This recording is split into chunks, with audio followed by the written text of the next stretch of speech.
अच्छी है बोरी तो 15,000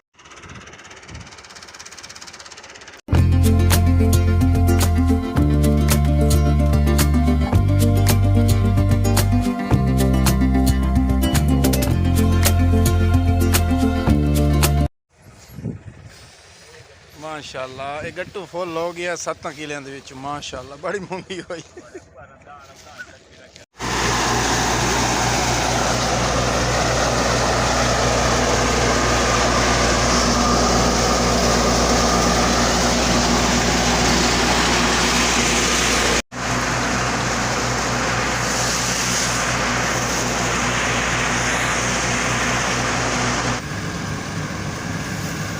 अस्सलाम वालेकुम, क्या हाल चाल है? ठीक हो? तबीयत से ठीक है?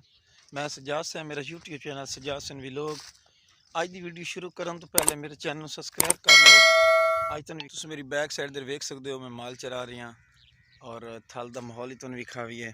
माशाल्लाह बहुत ही प्यारा साड़ा थल का माहौल है।